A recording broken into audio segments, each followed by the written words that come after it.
दर्शकों नमस्कार, स्वागत है आपका बिंदु तक न्यूज में। मैं हूं सोनाली। जिला सहकारी केंद्रीय बैंक कर्मचारी संघ रीवा द्वारा 27 अक्टूबर से लगातार वेतन वृद्धि को लेकर अनिश्चितकालीन हड़ताल जारी है। हड़ताल को एक सप्ताह से ज्यादा समय हो रहा है, किंतु कर्मचारियों का आरोप है कि प्रशासन उनकी समस्या का निराकरण करने को तैयार नहीं है। आइए देखते हैं कर्मचारी संघ के अध्यक्ष संतोष गौतम क्या कह रहे हैं।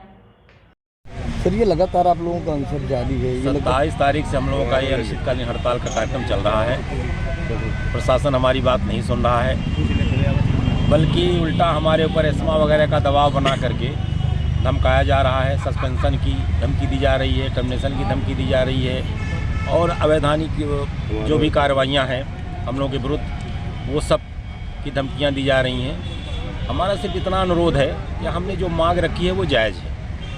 हम लोग 2015 से पीड़ित हैं, 7 वर्ष हो गए हैं। 7 वर्ष में महंगाई आसमान छू रही है। जो सामग्रियां हम 15 में खरीदते थे, आज उसके लिए हमको 4 गुनी कीमत अदा करनी पड़ रही है। आज कर्मचारी की इतनी हैसियत नहीं है कि वो अपना जीविकोपार्जन कर सके। माने हमारी जो न्यूनतम आवश्यकताएं हैं उसकी भी पूर्ति इस वेतन से नहीं हो पा रही है। और ये हमने लगातार प्रशासन को अवगत कराया कि कम से कम न्यूनतम आवश्यकताओं की पूर्ति की व्यवस्था सुनिश्चित की जाए। 6वां वेतन अब कोई माने नहीं रखता, क्योंकि आज प्रशासन 7वां दे रही है, 8वें की तैयारी चल रही है। इसलिए सामान्यतः 6वां वेतन तो हर हाल में कर्मचारियों को दे दिया जाना चाहिए, लेकिन उस पर महंगाई, वेतन वृद्धि रोकना, फिर कुछ कर्मचारियों के लिए 5वां वेतन स्वीकृत करना, ये तो बिल्कुल सरासर अन्याय है। रजिस्ट्रार के किसी भी सर्कुलर में, किसी भी सेवा नियम में इस चीज़ का कहीं उल्लेख नहीं है कि आप जो है बीच में किसी का इंक्रीमेंट, किसी का डीए बाधित करो।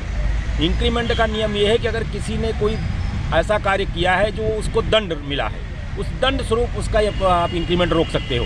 सामान्यतः इंक्रीमेंट रोकने का कोई प्रावधान नहीं है। प्रतिवर्ष इंक्रीमेंट लगने की प्रक्रिया है, वो मिलनी चाहिए, लेकिन उसको भी प्रशासन के द्वारा रोका गया है। तो इस अन्याय, माने अन्याय की कहना चाहिए पराकाष्ठा है। इससे बड़ा अन्याय कर्मचारियों के साथ कुछ भी नहीं हो सकता कि भाई अगर आपका बैंक चलने की स्थिति में नहीं है तो उसको प्रशासन क्यों चला रही है। प्रशासन कहती बैंक घाटे में है, तो बैंक उसको क्यों। अभी क्या है, अभी राष्ट्रीय स्तर पर कई बैंकों का संविलियन हुआ। एक बैंक जो घाटे में थी दूसरे बैंक से जोड़ा गया। भाई हम लोगों का भी निवेदन है कि हमारी इस बैंक को जो चलने की स्थिति में नहीं है, प्रशासन के दृष्टिकोण से उसको अपेक्स बैंक में संविलियन किया जाए, तो कम से कम कर्मचारियों का भविष्य सुरक्षित हो। कर्मचारी किसी स्तर पर नहीं, उनका कोई जीवन नहीं रह गया है। वो एक मतलब बंधुआ मजदूर से भी उनकी गई गुजरी स्थिति है। प्रशासन इसको सुनने को तैयार नहीं है। किसी से बात करो, अपनी स्ट्राइक वापस ले लो, अपनी स्ट्राइक वापस ले लो। अरे भाई, हमने स्ट्राइक किया है अपने हक के लिए। हम कोई शौकीन नहीं है स्ट्राइक के लिए, कोई हमारा एक पेशा नहीं स्ट्राइक करना, एक मजबूरी है। जब तक हम लोग स्ट्राइक पर नहीं जाते, कोई हमसे बात नहीं करता, कोई हमसे नहीं पूछता कि आप जी रहे हो, मर रहे हो, आपकी क्या समस्याएं हैं। इससे आहत होकर के हम लोगों ने स्ट्राइक का रास्ता अपनाया है, और हमारी समस्याएं जब तक पूर्ण नहीं होंगी ये हमारा कार्यक्रम चलेगा। प्रशासन को जो भी करना हो कर्मचारियों के खिलाफ, प्रशासन उसके लिए स्वतंत्र है। तो अनिश्चितकालीन हड़ताल आप लोगों की लगातार 27 तारीख से चल रही है। ये प्रशासन का काम प्रभावित नहीं हो रहा है? प्रशासन का काम बिल्कुल प्रभावित हो रहा है। प्रशासन को पता है कि हमारा काम प्रभावित हो रहा है, लेकिन प्रशासन वो नुकसान सहने को तैयार है, लेकिन कर्मचारियों को वेतन दे करके वो नुकसान सहने को तैयार नहीं है। प्रशासन बैंक का नुकसान करा देगा, पब्लिक का नुकसान करा देगा, ये वो सह लेगा, लेकिन कर्मचारियों को 2 पैसे वेतन दे करके इस समस्या का निराकरण नहीं करेगा। कब तक आप लोग ये हड़ताल? जब तक नहीं करेंगे, जब तक प्रशासन जब तक हमारी बात नहीं सुनेगा, हमारी समस्या का निराकरण नहीं करेगा, हमारी ये हड़ताल अनवर चलेगी। हमारे सारे कर्मचारी जितने भी हमारे साथी हैं, सबके मन में बेहद आक्रोश है प्रशासन के प्रति कि प्रशासन बिल्कुल संवेदनशील नहीं है। हम लोगों की उम्मीद थी कि प्रशासन संवेदनशीलता के साथ हमारी समस्या को सुनेगा। हमारी बहुत छोटी सी मांग है, एक डीए इंक्रीमेंट मांग रहे हैं हम, कोई खजाना नहीं मांग रहे हैं हम, 7वां वेतन नहीं मांग रहे हैं, 8वां वेतन नहीं मांग रहे हैं। लेकिन इतना भी अगर प्रशासन हमको देने के लिए तैयार नहीं है, हमें डीए देने के लिए तैयार नहीं है, इंक्रीमेंट देने के तैयार नहीं, जो प्रक्रिया में है।